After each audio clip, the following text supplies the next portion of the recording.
Hello friends, तो आज हम पढ़ने वाले हैं द डाइजेस्टिव सिस्टम। तो डाइजेस्टिव सिस्टम के बारे में आज हम पढ़ेंगे कि डाइजेस्टिव सिस्टम होता क्या। तो इसका इंट्रोडक्शन पढ़ते हैं। The digestive system transfer nutrients from the external environment to the internal environment.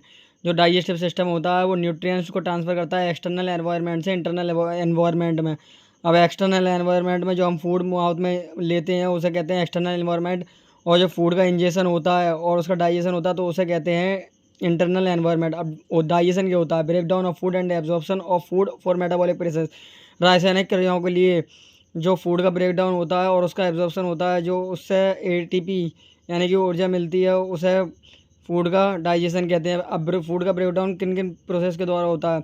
Food का ब्रेक डाउन होता है मैकेनिकल ब्रेक डाउन और chemical break down. Mechanical break down में जो आता है हमारा, जो हमने फूड माउथ में लिया उसे चबाया, उसमें सलाइवा मिक्स किया, तो ये सब चीज़ें जो आती हैं हमारी मैकेनिकल ब्रेकडाउन में आती हैं। और जो हमारा फूड जो है हमारे स्टमक में गया, स्टमक से एसिड से जो टूटता है और अलग अलग एंजाइम्स वगैरह से और अलग अलग एंजाइम्स से और केमिकल से टूटता है, उसे कहते हैं chemical breakdown. Alimentary tract and accessory organ, जो डाइजेस्टिव सिस्टम के ऑर्गन्स होते हैं जो जो इसमें शामिल होते हैं, वो अब उनके बारे में जानेंगे।